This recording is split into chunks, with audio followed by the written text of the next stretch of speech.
Joe Rogan seems to be very curious and fascinated about the Bible, and yet he's never had a Bible scholar on his podcast. I'm starting to think that maybe he doesn't need a Bible scholar to come on his podcast because his friends keep talking to him about the Bible. I'm at a point in my life now, I'm reading this book, Case for Christ. You ever read this book? No. Case for Christ by this guy, Lee Strobel. I was very mad at Catholicism for a very long time because I grew up Catholic. When I was 17, when our brains are forming, is when all the Catholic shit came out. And I was very angry for a while. Initially, didn't even want to get my kids baptized. Came around, did it. But then I read this book, Case for Christ, and I was like, wow, this guy's putting forward like very compelling arguments for like not only Jesus's existence, but his actual like works being real. Like this all being pretty real and pretty historically accurate. It's not even an opinion. He's not saying, I want you to believe. He's like, here's the history. Here's why dude, so like if I said to you, Joe, you believe everything you've heard about Alexander the Great, right? You believe it. He's fought in these battles. What they say, you just believe it's Alexander the Great. I'll read his biography. You'd say, yeah, sure. But then you'd be like, oh, but I don't believe they made the shit up about Jesus. Okay. Alexander the Great, because what you'll always hear is, well, the Gospels were written 100 plus years after Jesus died. Alexander the Great's first biography was written like 300 years after he died. So that right there is like, well, the historians of Jesus were much closer in time than, say, Alexander the Great. And even furthermore, back then, like the ancient Hebrews, they would memorize the Old Testament and the Scripture, so that you had guys that they would pass down, right? They knew 5,000 pages of book aside of their head. So yes, the Gospels were 70 years later, but they were based off the accounts of people who were living at that time and up to like 25 years after it. And they say, oh, well, a game of telephone. I can tell you something goes around the room, telephone. By the time it gets to me, 10 people, what you just said is irrelevant. It's a totally different thing. I get it. But what they said is because of that ancient thing of, kind of having to pass down these Old Testaments because they couldn't write, it would be like if you're playing a game of telephone, but every person, I check with the person before to make sure the word I'm saying is right. And then I keep going. So then it's going to work because you're constantly checking. So that's what they said happened there. Well, okay, that's a little bit of confirmation bias because the real problem is like who said it originally. So and who decided what the words were originally. Okay, that I get that, which is true. But just for Jesus, this book was saying that the reason why they believe the historical accuracy of it is because his haters and the disciples were both saying the same thing. So you have the Romans saying, yeah, this is what happened, who hated him, and at that point would be like, get this guy out of here. He's basically causing a revolt. That's why we have to kill him. He's like somebody getting, a protester today. They were like, this guy, he's out. Right. And so they were saying, yeah, what you're saying happened. And then the disciples are saying it. Like a big thing is the resurrection, right? People say, really? He resurrected from the dead? And you're like, well, everybody agreed, haters, Romans, and the Jewish people, everybody agreed he died. That's 100%. And you say, well, they buried him in a tomb. And then the next day, or 3 days later, the tomb's empty. And people are like, so, that made up. And they say 500 people saw him in the town. Romans and Hebrew, they saw him over the next couple of weeks. 500 independently sourced people, real, like corroborated, 500 people saw him. So you say, okay, so there's that. And then the other conspiracy theory is like, well, the disciples robbed his body. Then you see that, well, that's probably not what happened. And the Romans themselves acknowledge there's no body in that tomb that we put in there 3 days ago. The body is not there and we did it. So in order to save ourselves, we're going to say the apostles robbed it. But in reality, that's just a conspiracy because the apostles would have no reason to rob it. So the Romans think the apostles robbed the body. That's a conspiracy. Why do you say conspiracy?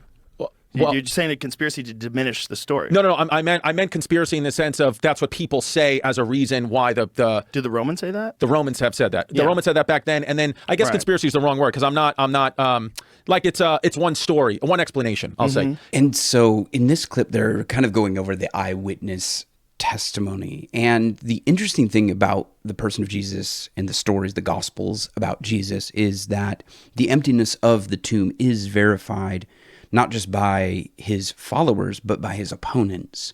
And we get this in the Gospel stories, but to Chris's original point, it's like, man, I was so upset. I didn't even want to get my kids baptized, and yet I'm being confronted with the reality of the resurrection of this man, Jesus. And I think it's I gotta believe it, despite the fact that that might be uncomfortable for me. Here we have the testimony of Jesus's followers, but also Jesus's opponents. Both the Jewish religious scholars of the day and the Roman political system did not want Jesus to be the guy everyone was talking about. They wanted to put this whole idea of Jesus being the Messiah, Jesus resurrecting, Jesus even being a good rabbi. They really wanted to do everything they could to squash that out. And yet you have the opponents of Jesus verifying that the tomb was empty, when if they could have claimed something else, they certainly would have. And so you have what's called dual attestation. You have this person over here claiming one thing. You have another person over here who doesn't have, they have no vested interest. The disciples of Jesus paid with their lives. They would not create a lie that they would eventually go die for.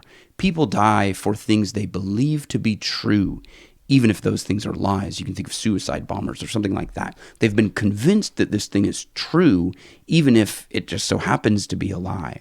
But not the people who make up the lie.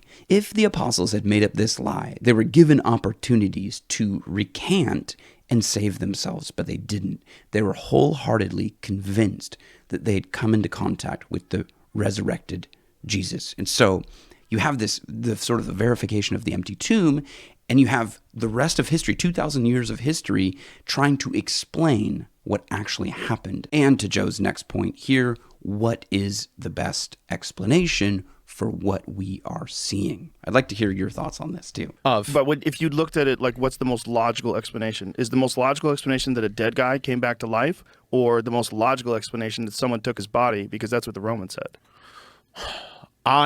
Just because I'm saying that You is think that he came back to life? one time, and I'm not saying I'm crazy about it. I'm just saying, you know what? After reading that book, there was enough things that happened that historical scholars who aren't religious, some are believers, some are not, Right. are like, But this existed hold and this on. happened. But you're talking about historical scholars from 2,000 years ago.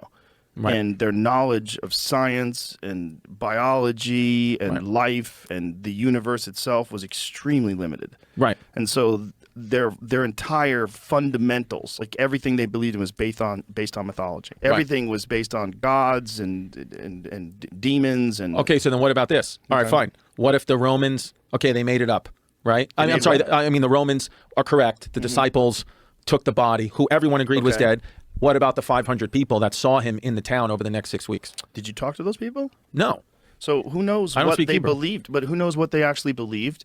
Who knows how they said it? Who knows if it was a religious thing? You look, there's people that have mass hallucinations all the time about a lot of things, and there's people that you could give them false memory. False memory is a real thing. Someone can convince you that something happened that didn't happen. Right. It's real. It's like they've demonstrated how to do it. We all know friends that have a memory of something, and you go, "That's not what happened," and then you say your version of it, and then everybody has to like figure out what really happened. Right. And so, if this person was this significant religious guru figure like Jesus was, right? And he really does have this amazing view of how humanity can live in harmony. And he really does talk to people about this. And he really does preach forgiveness. And he really does like to treat everybody like they're the same. Paupers and hookers and everyone. Everyone's just God's children, loved.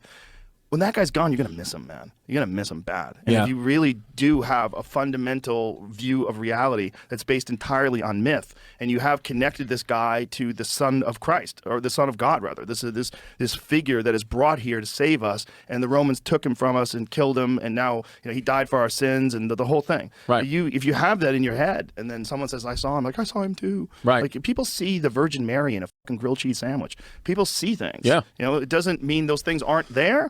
Right. It doesn't mean that isn't a vision, but it also does mean that people see things that aren't. And there's a lot of people that are not that bright. Yeah. They're not smart, and they're easily led, and they're easily manipulated. But it also doesn't mean that Jesus wasn't real. The likelihood of someone coming back to life is very low. Right. The likelihood of someone taking his body is very high. Right.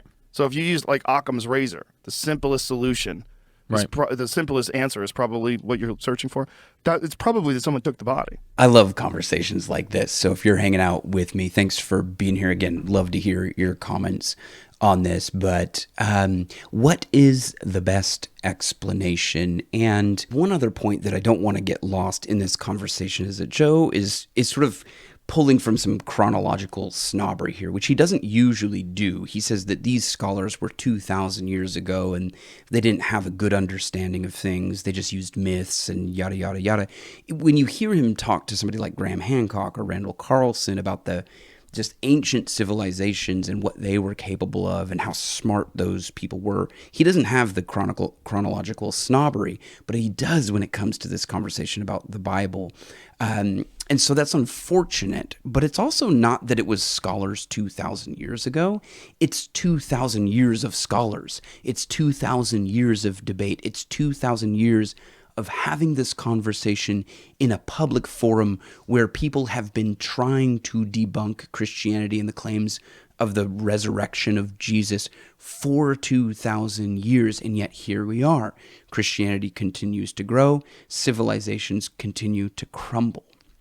That in itself is a testimony to the fact that something miraculous happened here. This is where, what kind of evidence are you looking for? Is the best explanation a mass hallucination, which I actually think has been challenged or at least debunked? Mass hysteria is a thing, but people don't all have the same hallucination in groups, not a group of 500. Certainly groups can be misled and manipulated, but if the Romans are saying that the disciples stole the body and the disciples are saying, no, actually we saw Jesus, he resurrected, despite the fact that they had no religious tradition to believe that, the best explanation would be they had an encounter. And so was that a hallucination, or is it the best explanation that a miracle happened, a divine miracle took place and a dead man raised from the grave? Now, if your foundation is that the natural world is all there is, then yeah, this is a ridiculous explanation.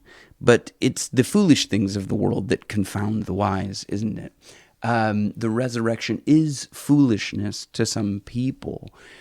But when you understand that this whole world is a miracle, our life existence is a miracle, that God created this universe and sustains it, then certainly if he wants Jesus to resurrect 3 days after his death, he's going to resurrect. And we just have to decide what we're going to do with that fact. So let me know what you think is the best. Joe gave two explanations, mass hallucination, or that the disciples really just did steal the body. I don't find that to be a very good explanation because, again, historically speaking, all of the followers of Jesus died maintaining that they had come into contact with the risen Christ. And not only that, you have 2,000 years now of billions of people who have made a similar claim. I'm one of them. I believe I came into contact with the person of Christ through the Holy Spirit of God. And it's a miracle. Like, I don't know how to explain it to somebody. There's not really a propositional phrase that I can give you, but I can give you my experience. I can share my experience. That's the way these things are. I think eventually the reality of resurrection will be as common as the reality of birth. You could have a biologist try to explain to you what's happening at the birth of a child, and they could explain all the biology. They could give you the propositional sort of statements about it. But you talk to the mom. What is she going to say? A beautiful, miraculous thing took place. I don't even know how it happened.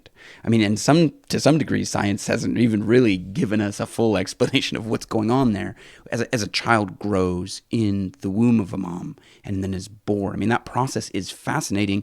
You have to go into story. You have to go into myth in order to really gain a full picture of what's going on in this miraculous world that kind of our modern secular kind of approach has just kind of tried to dismiss the fact that there are miracles all around us.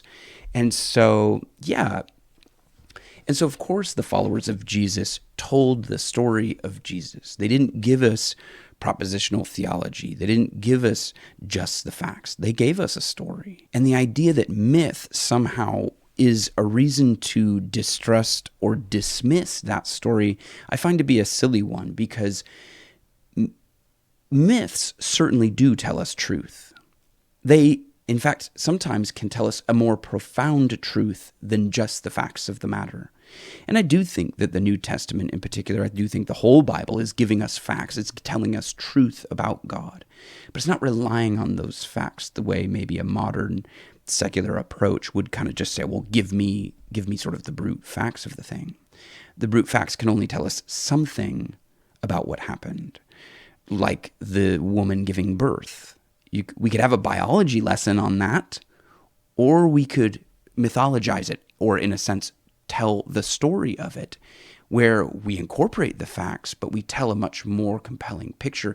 And now what you have is actually more truth than just the facts of the matter. That's what is happening with the New Testament. That's why God decided to reveal himself in story, because story is profoundly powerful in its ability to communicate truth on multiple levels. Now, one last thing before we go, because I thought that this was a point about this conversation with Chris D that is really worth pointing out.